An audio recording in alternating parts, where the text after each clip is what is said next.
Welcome back, ladies and gentlemen, to Morrowind, the Promised Land. My name is Camel. Today, we'll be taking a look at the 10, well, it's actually the 11, most amazingly awful unique items found within the Elder Scrolls 3 Morrowind. Now, I understand that it may sound pretty silly at face value as a video idea, but we are not going to be talking about iron daggers that do 5 fire damage. Oh no, as the unique items on this list commit far worse crimes than just having low stats. Instead, they will adversely impair, damage, hinder, maim, handicapped, crippled, curse, or even, in some cases, kill your character when you use them. Today, we do not fight with our items, but instead, our items fight us. Hey, look at these cool robes I got. Let me try them on. That's the kind of stuff we'll be dealing with. Now, there are also some amazingly awful unique items in Morrowind that are amazingly good in very, very specific circumstances. So we will be taking a look at that too, along with the lore behind them. Now, if you are into this kind of stuff, my social media links can be found down below, along with the merch store where you can get yourself an Elder Scrolls blanket. And down in the description, you can also find the timestamps for each item in the video. Now, before we get cracking with the amazingly awful unique items in Morrowind, we need to discuss something that is not awful but instead amazing, and that is today's sponsor, No Rest for the Wicked, which is the newest game from Moon Studios, who are the same group that previously brought us Ori and the Blind Forest and Ori and the Will of the Wisps, both of which are fun and beautiful games. Well, now we have Moon Studios' most ambitious game yet, No Rest for the Wicked. It's an action RPG, in which we play as a holy warrior known as a Sarum. 841 years after the Embrace, King Harold is dead and rumors are spreading of the return of a great plague known as the Pestilence. So it's time we set out and explore the meticulously handcrafted world of Isola Sacra and meet interesting characters, complete compelling quests, slay our way to victory, loot thousands of items, level and customize our build, and my oh my, soak in that gorgeous lighting system. The game looks like a moving painting, it's beautiful. Now, I jumped into No Rest for the Wicked to check it out and accidentally ended up playing for 8 hours straight. Whoops. So if, like me, you like what you see, early access for No Rest for the Wicked is available on Steam right now, and it will be coming to consoles with the full release of the game. Follow the link down in the description to pick up No Rest for the Wicked on Steam for $35.99 USD, $53.95 AUD, or any of these prices for your regional currency. And speaking of No Rest for the Wicked, segue, let's now take a look at the 10, actually 11, most amazingly awful unique items in the Elder Scrolls 3 Morrowind. For our first awful item, we're getting holier than a donut, as during the Tribunal Temple questline, we will be sent to retrieve various religious artifacts of importance from across Vvardenfell.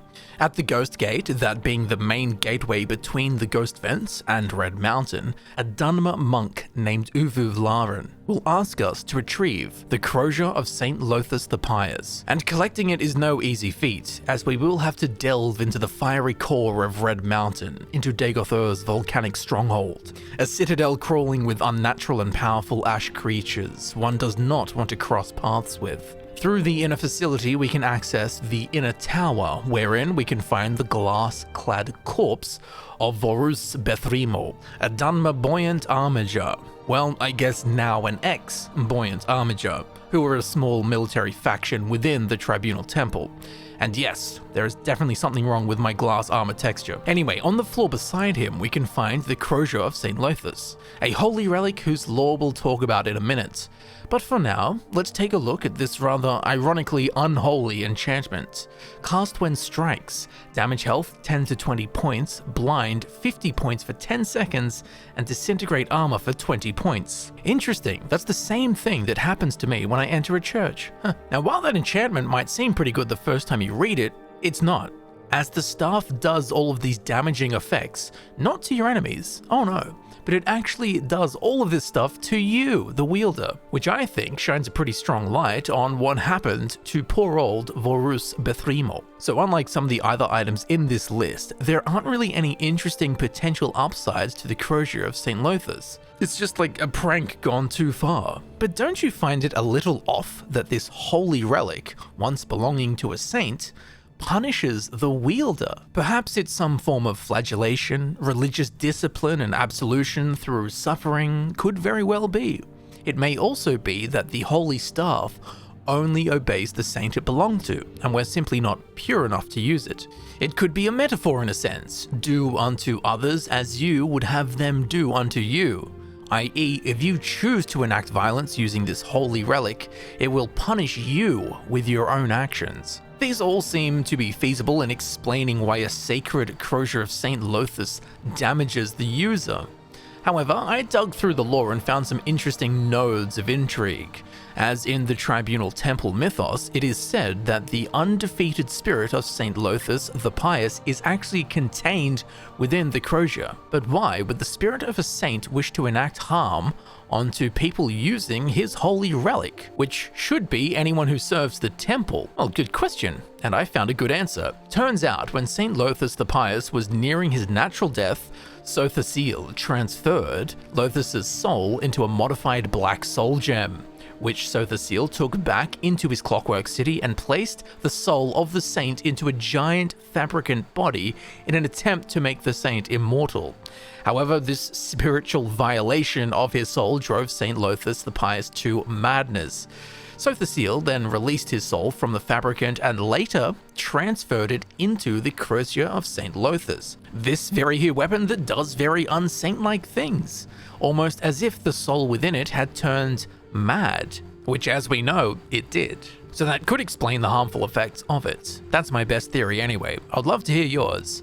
And while the practical applications of this awful item might seem nil, I guess technically you could use the damage to health and the armor disintegration as a tool to level up your restoration skill and armorer skill, basically causing harm to yourself and your armor so that you may use your restoration skill and your armorer skill in mending yourself and your armor, and if you keep doing it over and over, you're going to level up your restoration and your armorer skills. And while you could just do this by fighting stuff, I guess using the Crosier allows you to do it in a more controlled way, because you're causing the damage to yourself and not just hoping that, some Danger Lord doesn't crush you immediately.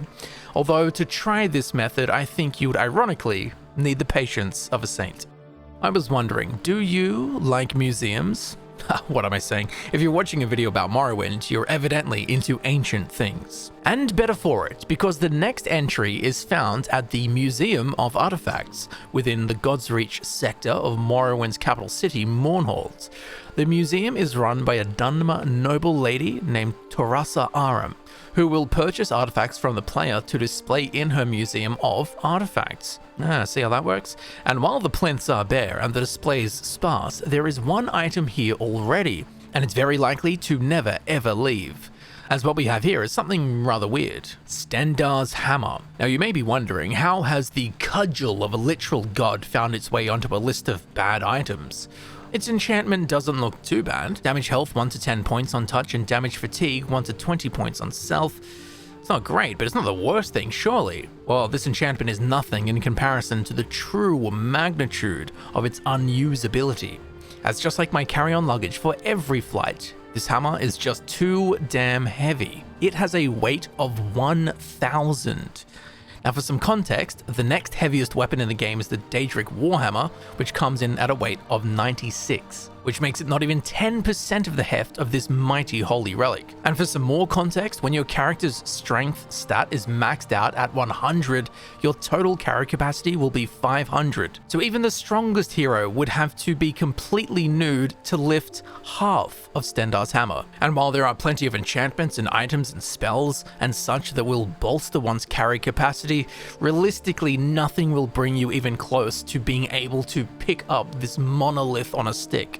Now, along with its crummy enchantment and god tier weight, it also has a total item condition of 100, which means it will almost certainly break after just one swing. This weapon-shattering swing will also completely deplete your stamina, unless it's as high as an Elder Scrolls YouTuber's stamina for coming up with new video ideas. So not only do you need to be a god to lift it and swing it, you also need to be some kind of blacksmithing deity just for the upkeep. With all of that said, it does have the highest maximum base damage of any weapon in the game. but the only thing that will be experiencing this high base damage is your lower back when you try to lift it. Now, the lore of Stendarr's hammer is almost non-existent. Its origins and backstory are unknown. It's believed to have once been wielded by Stendarr himself, Stendarr being one of the 9 divines and the god of justice. So perhaps this is his gavel. After all, you do need to be a god to pick this thing up. According to Torasa Aram, it took 4 people to lift Stendarr's hammer onto the display where we find it in the museum. It is made of ebony and sapphire and can be tempered with the same materials. But sadly, that is all we know about Stendarr's hammer. There is no more lore. It's just a mystery. A really, really heavy mystery. But for what it lacks in lore, it does make up for in unusability, unfortunately. It really should just say weapon requirements, be a god. Get your coats, as we'll be going to Solstheim, where there is a ruse of an item to be found. If we venture northeast of Castle Karstag, pushing yonder into the porcelain shores of northern Mosering Mountains, we will find a small entrance to the twisting ice subterrane of Ben Kongereich. In here, we can run across a half-buried body frozen timeless in her final death pose. This is the corpse of a Nord sorceress, or shall we say ex-sorceress, Frieza. I'm sure there's a pun in there about freezing, Frieza, freeze us, freezing us. On her corpse, we can find the Journal of Frieza, which we shall now read. A former Mages Guild member's musings on her latest creation. I've done it! The enchantment is now complete. The robe, which I have named Whitewalker, can turn the wearer into the very essence of snow. Kick me out of the Mages Guild, will they? Ha ha! Now I'll show them all! Show them all, eh? If only they could see how far you've come. On her corpse, we can also find her robe, called the Whitewalker, the very one from the journal. A robe that she claims can turn the wearer into the very essence of snow, which, judging by her corpse, it has very literally done that to her. But that's not all it can do, as Whitewalker bears a constant effect enchantment of Chameleon, 50 points on self, frost damage, 5 to 10 points on self, weakness to frost, 5 to 10 points on self, and drain health, 5 to 10 points on self. Now, if you've never played Morrowind, the Chameleon effect, it's essentially a percentage invisibility that isn't cancelled by interacting with objects, NPCs, combat, etc, etc. A chameleon of about 75% will render the player basically undetectable by most NPCs. So Whitewalker here, with its 50% chameleon, is actually some pretty potent stuff. In fact, 50% chameleon is what all ghosts in the game have, booning them with their transparent appearance that ghosts are so well known for. Now, the 50% chameleon that the Whitewalker robes provides actually renders it one of the best items in the game for stealth-based characters, as for the most part you will go about your business undetected. There is a problem though, a big problem. 3 big problems. Chameleon isn't the only thing that Whitewalker provides, as it also batters your health like it's a flounder fillet in a British chippy. Weakness to frost, frost damage, and health damage. Well, much like every night out in a Europe trip, you don't want to put yourself inside this thing without protection. You're going to be taking damage every second, forever, until you take the robe off. Or, with the use of magicka resistance, these negative effects can actually be somewhat mitigated and in some cases even completely cancelled. But do you want to start changing your build and getting a bunch of magicka resistance just to use a robe? Maybe, I don't know. I'm sure you could formulate a build that would work really, really well around the robes, but for most players, I don't think you're going to be using Whitewalker. But hey, I guess Whitewalker could be used to prove and flaunt your magical prowess to all the other mages, just as Frieza did. And do be warned, just as it damaged and killed Frieza, and just as it damages you, if you do sell it to a merchant and they equip it, that merchant will die and you will be charged with their murder. So best not to sell it. And before we move on from this ruse of a robe, its name Whitewalker may be a reference to the White Walkers from the Song of Ice and Fire series, which of course people better know from the TV show Game of Thrones. But if you want to learn more, check out the video above where I cover all of the Easter eggs found in Morrowind's Blood Moon expansion. I guarantee you'll really enjoy it. But for now, let's move on. Let's white walk on to the next item.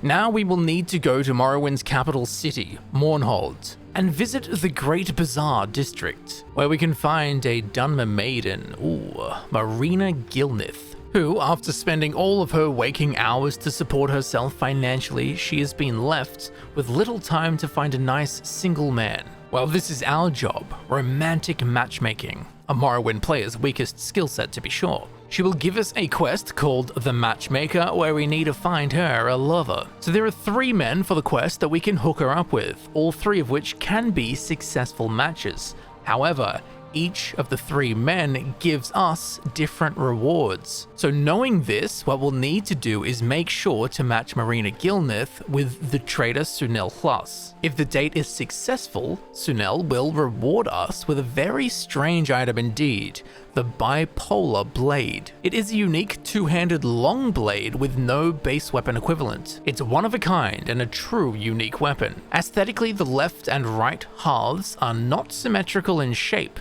and contrast in color, with one side a dark grey and the other golden.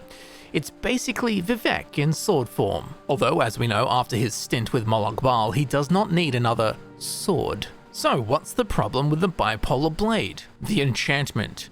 Cast when strikes, Frenzy Humanoid 30 points for 15 seconds on touch, and Calm Humanoid 30 points for 15 seconds on touch. A magical effect that proves the blade's namesake rather accurate. 2 opposing effects of equal potency being delivered at the same time. So on paper, in lore, the BiPolar Blade's effects zero-sum, they cancel each other out completely.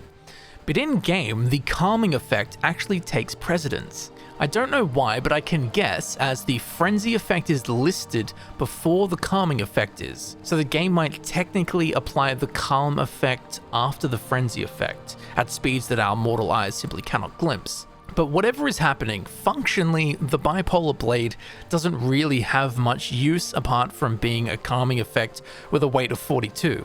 However, I will say that its base damage lands it almost exactly in the range of a Daedric Claymore and Daedric Daikatana, so it's actually really damn strong. And don't forget, the BiPolar Blade is a very easy weapon to get a hold of early on in the game. Just play Married at First Sight with some desperate Dunmer singles and you've got yourself essentially a really weird Daedric longsword. Which I realize now that I'm saying all this, the BiPolar Blade probably sounds like it doesn't belong in this video, based on its in-game performance. However, the lore behind the BiPolar Blade alone is funny enough of a failure to land it a well-earned spot in this list, as you'll learn momentarily. Accounts in legend tell tale of a nobleman who sank his entire fortune into the creation of a longsword of supreme power. He commissioned the talents of 2 master weaponsmiths on opposite ends of Tamriel, each to forge one half of the mighty blade, while simultaneously being uninformed and unaware as to the other smith. The idea behind which being that no one man, woman, nor Daedra would know the true power of the sword, except for the owner. However, this concept sounds pretty cool on parchment, but in practice, well, you know how it goes, as each half of the blade was imbued with powerful enchantments that just so happen to be thaumaturgical opposites. Once this mythical sword was fused and finalized into the artifact we have today, the results were, well, the BiPolar Blade, a zero-sum weapon, which in my eyes has got to be the funniest and most flaccid product possible from a story that sounds so dang folkloric. Hence my need to give it the time of day in this video. And before we leave this humorous blade behind, a little meta Easter egg you may not have fully appreciated, as each physical sword swing of the BiPolar Blade inflicts onto the enemy mood swings. You swing for swings. Sounds like a dating app. Swing for Swings, the new app based on the true Tamrielic tale of weaponizing bipolar. Meet swinging mood swingers near you today. Swing for Swings, more swinging swings than you can swing a swinging swing at. Let me just trademark that real quick. Now, if we travel to the small, Redoran township of Margan, once fed and watered, head northeast into the Ashlands, where soon enough we will wander upon the ancient Dunmer stronghold of Kogorun. Inside, we will be faced with numerous abominations of Daedric seed skulking the antique halls and chambers. But if we make our way into the section called the Halls of Maki, we can find the body of a dead warrior. Of course, we will respectfully honor the fallen dead and perform the proper death rites of an RPG by looting all of their gear, but as we do, we will see there is a sword here, Fury, the use of which, as we will learn soon enough, probably led to this warrior's demise. As Fury's enchantment, constant effect, blind 20 points on self, drain heavy armor 20 points on self, drain medium armor 20 points on self, drain light armor 20 points on self, drain unarmored 20 points on self, and fortifies attack by 20 points on self. So the drains to all armor skills and the boosted attack, it will basically render your character a bit of a glass cannon. But when you mix in the blind effect, you'll be a slightly drunk glass cannon. And as weirdly infuriating as this already is, within the very core and make of this sword, there is a secret lurking, a secret about Fury that will fill you with fury. You see, the drain effects on heavy armor, medium armor, light armor, and unarmored skills all have the wrong effect tag in the game files. So instead of draining the wielder's skills, it actually damages these skills. And to translate from technical to what the hell does it actually do in game? Well, it means that the enchantment's armor skill reductions are permanent on your character even once you unequip Fury. So you equip Fury once and your medium armor, light armor, unarmored, and heavy armor skills will all be reduced by 20 points forever. Altogether, you can lose 80 skill points by equipping this thing once, leaving Fury's infuriating mark furiously branded into your now furious characters, now furious armor skills for the rest of what will be a really furious game. Truly a well-named item it seems. However, for the first time in recorded history, when it comes to this Bethesda bug, there is some good news, as this missed tag of damaging a skill instead of draining a skill was actually fixed in an official patch by Bethesda. Oh, they were the days. So for all modern playthroughs, you need not worry about Fury's infuriating enchantments, but it would seem my original Xbox Morrowind save is cursed. And call me superstitious, but even knowing that this bug has been fixed, I still refuse to equip this thing. My blood pressure is high enough. I cannot risk the Fury. For our next item, we will have to make our way to the capital city of Morrowind, Mournhold. Once here, if we head to the God's Reach district of the city and into the Sadri Manor, we can speak with the Dunmeri noble Alvin Laris, who will give us a quest called The Thief. This will eventually lead us down into the forgotten sewers beneath Mournhold, where we will encounter and have to kill Galena Sadri. On her corpse, we can find the artifact known as the Mace of Slurring, and its enchantment really is something. Cast when strikes, drains speechcraft 10 to 20 points for 15 seconds on touch. Pretty weird, okay, so you hit someone with the Mace of Slurring, their speechcraft skill is drained, which means that your character's chances of successful speech checks are increased against this now linguistically impaired person. Okay, kind of weird, interesting. However, there are two problems. When you strike an NPC, naturally, their disposition with you is decreased, aka you walk around, hit someone, they're gonna like you less. So your chances of successful speech checks with them gets pulled down simply through the act of bringing their speech skill down by hitting them with the Mace of Slurring. Essentially, this action and its enchantment basically cancel each other out, and you're in the same spot you'd be in if you just didn't hit them in the first place with the Mace of Slurring. The second main issue is that when you strike an NPC, they turn hostile and you can't talk to them. There are some exceptions and there are some ways around this, like using a calming spell, but I mean, really? What a faff. You can either speak to someone and have a chat on an even playing field like a normal Outlander, or you can hit them with a Mace of Slurring, bringing their speechcraft skill down, and therefore giving you the upper hand, or upper tongue, I guess. But this same action causes your disposition with that NPC to go down, which levels the playing field out once again. This same action also causes that NPC to become hostile so that you can't talk to them. You can then use a calming spell on them so that you can talk to the NPC, which when we do finally get to talk to them, we will be on an even playing field, which is the exact same result as if you just spoke to them in the first place. It's like driving onto a roundabout and then doing 10 loops of it before you make your turn. So the Mace of Slurring is going straight into player storage, never to be seen again. But as silly and useless and roundabout as the weapon may seem, there's actually a reason for it in the lore. As legend has it, the Mace of Slurring was created near the end of the Second Era by a deranged Ultima weaponsmith and enchanter called Kyanka. He had a rather warped sense of humor and apparently delighted at the thought of reducing opponents to a gibbering mess before crushing them to death. So at the end of the day, this lore makes the mace make sense. But in regards to gameplay, the Mace of Slurring makes about as much sense as the person you hit it with. While wandering the frozen northern reaches of the island of Solstheim, it's only a matter of time before we stumble across the Skull village. Once here, we can speak to a jacked old Nord barbarian Lasnir. He will ask us for help as his son, Timval, has fallen down the well.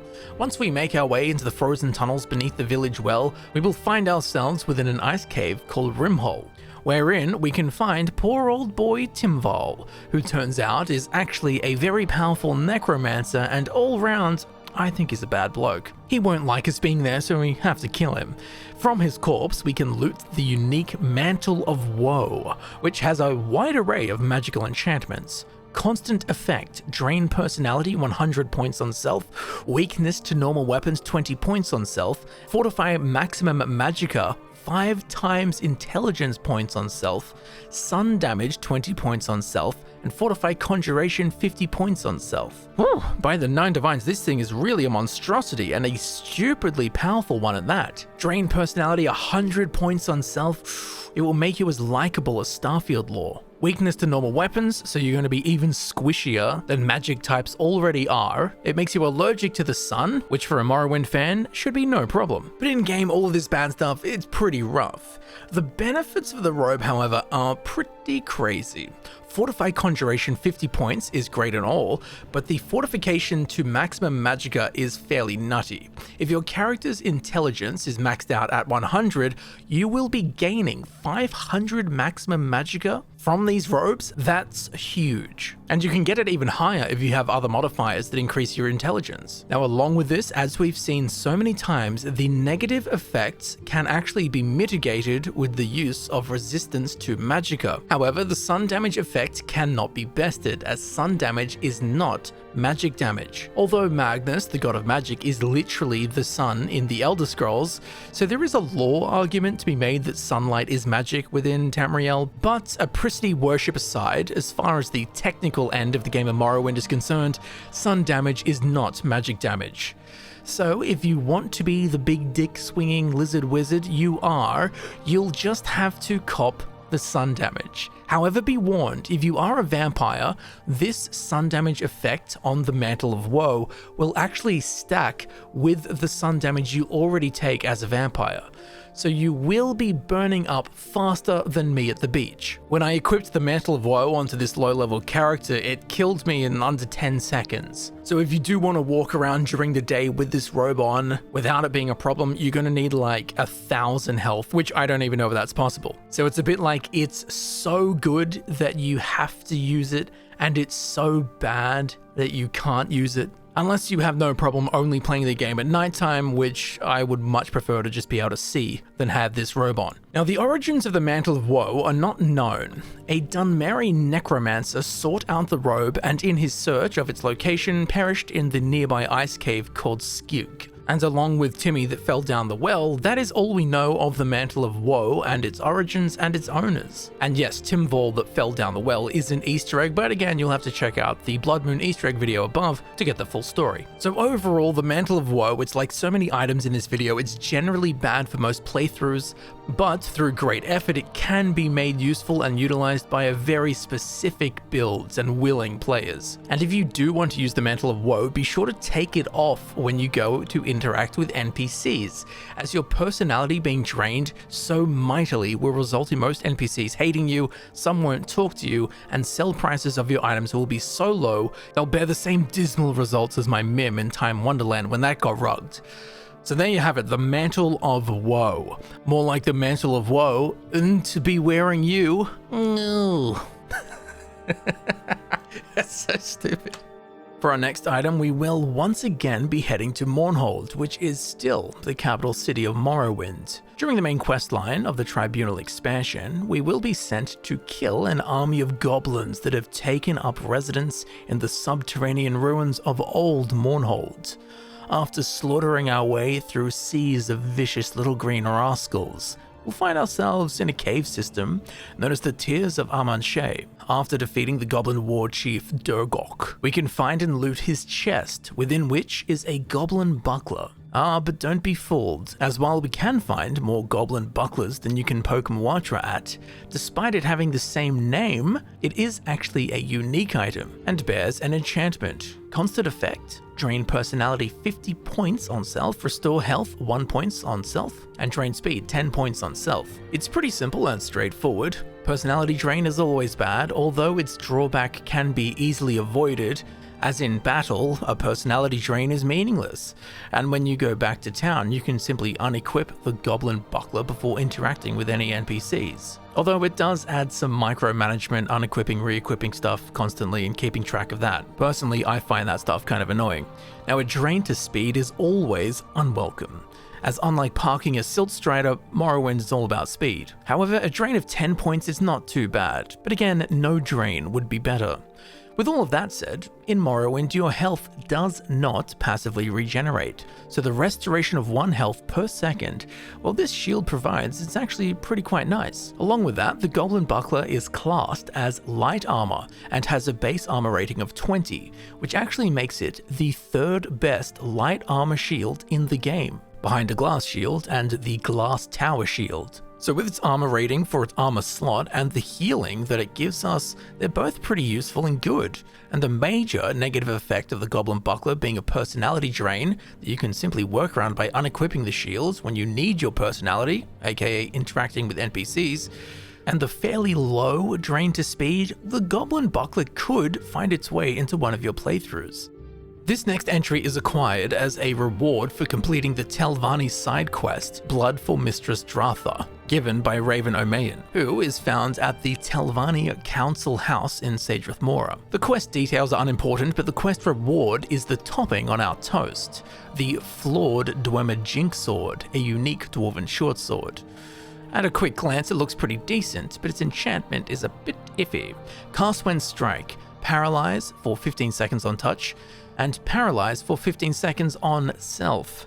Well, we can see that its namesake is true. It is in fact flawed. So all it does when you hit something is paralyze your enemy for 15 seconds and paralyze you for 15 seconds. At face value and for most gameplay purposes, this is pretty janky. Or jinky in the case of this Jinksword. In single combat, it's basically neutral, as both you and your foe are paralyzed for the same amount of time. But if you have multiple enemies coming at you and you suddenly self-paralyze for 15 seconds, well, you deserve whatever happens to you. Natural selection. Just make sure your name isn't LeMay and make sure that Molag Bal is not around. That's all I'm gonna say. Now, interestingly, there is a very rare magical item in Morrowind that is a functioning version of this janky jink we have here. That being the Dwemer Jinksword, which is notably missing that flawed part, as it only paralyzes your target. However, if we compare their stats side by side, we can see that the flawed Dwemer Jinksword is in fact a superior weapon. Even its paralyze effect lasts for 5 seconds longer. So with this in mind, does the flawed Dwemer Jinksword have any place in a playthrough? It could do if you had some kind of damage over time build, like a very powerful poison spell. You could slap that on your enemies, then use the Flawed Dwemer Jinksword ability to paralyze both you, but more importantly, your challenger in place. So you get to sit back for 15 seconds and watch the damage over time effect eat your nemesis's health away. The same thing could be used for a healing over time effect in single combat. You're about to die, use this healing over time effect, hit your enemy with a Flawed Dwemer Jinksword, and you both froze it in place, which just lets you sit there for 15 seconds and be healed by your healing spell without the risk of taking more damage. And if you have a very high magical resistance, you would probably resist the paralyzing effect on yourself most of the time. Therefore, you get to use the Flawed Dwemer Jinksword as basically just a really good Dwemer Jinksword. And with that said, most of what I just said is hypothetical. It's possible, but you'd have to have a pretty weird build in my opinion, but it is doable. However, in Morrowind, if you are a vampire, you are completely immune to paralyzing magics. So this vampiric boon will completely eliminate the negative effects of the Flawed Dwemer Jinksword. And as we just discussed, this unique Flawed variant is actually statistically better than the standard variant. So again, possible scenario, but very fringe and niche if you ask me.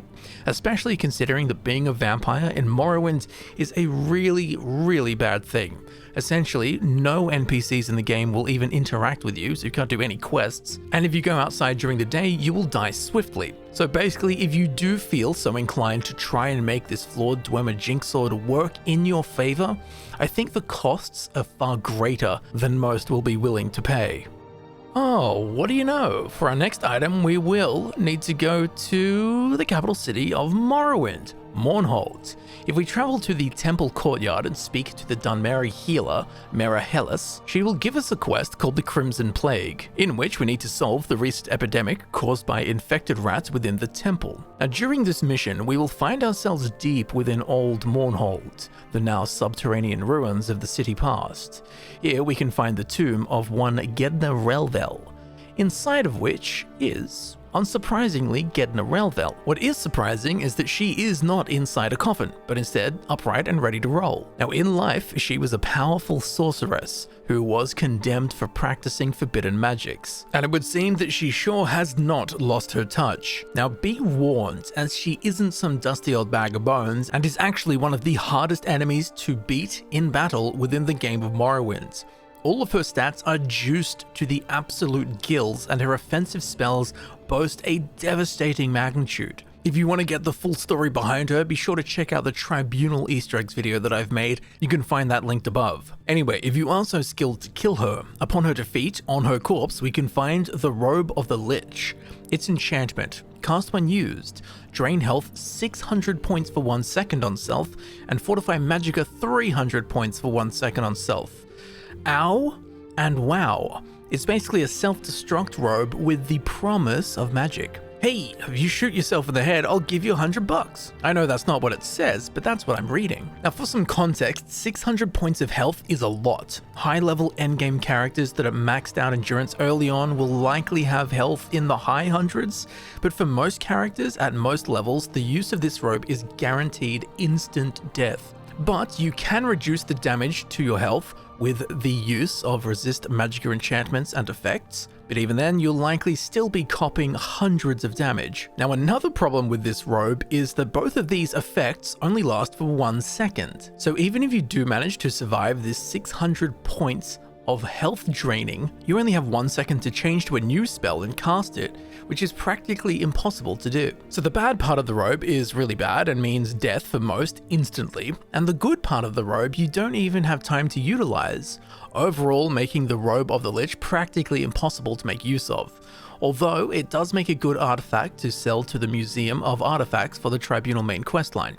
However, there is a tricky way to benefit from the Fortify Magicka effect on the Robe of the Lich, via a very fast costume change and with the help of another robe that we have spoken of earlier, the Mantle of Woe. So you will need a very high resistance to magicka or a very large health pool to ensure that when you use the Robes of the Lich, you don't die instantly. Provided you've got that down, what you need to do is equip the Robe of the Lich, cast its ability, instantly open your inventory before the second expires, and then equip the Mantle of Woe. Once the fortification animation completes, unequip the Mantle of Woe, and for some janky reason, the fortification effect from the Robe of the Lich will stay on your character until your magicka is decreased back down to your normal levels. So yes, technically it is possible to jank your way into using the Robe of the Lich for your benefit, but is it worth it? I mean, that's up to you. In my opinion, just put down the magic, pick up a sword, and bonk stuff. That's where real joy is.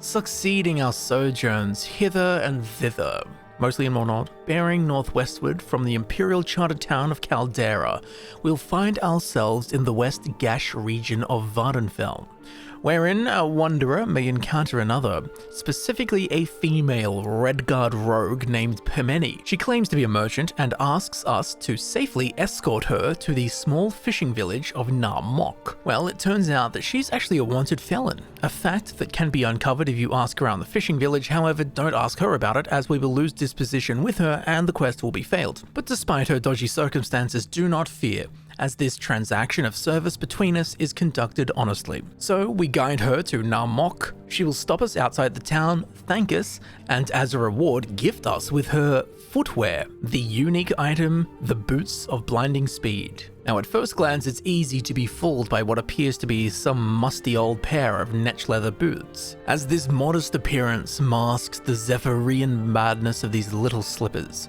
As take a peep at the enchantment, constant effect, blind 100 points on self, and fortify speed 200 points on self. Now if you've never had the pleasure of playing Morrowind, blind is a magical effect that will darken your screen. The stronger the effect, the darker the effect, functionally blinding your character at 100 points. And of course, speed determines how fast your character runs, but the max speed stat a character can get naturally through leveling is 100. So these Boots of Blinding Speed add double the maximum speed stat on top of your character's already existing speed stat. This is a very powerful enchantment with a very powerful counterbalance of complete and utter blindness.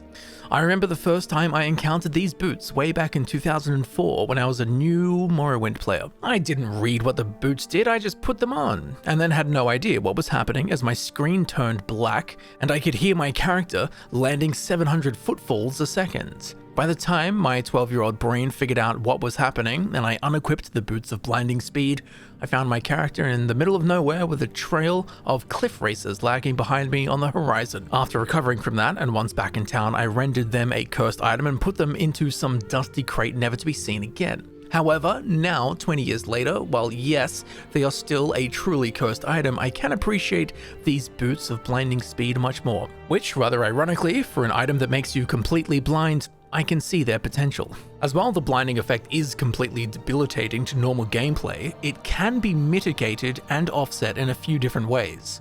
Firstly, the most common way is with Magicka Resistance. A rating of 100 Magicka Resistance will completely absolve the blindness. You can also make use of the Night Eye effect.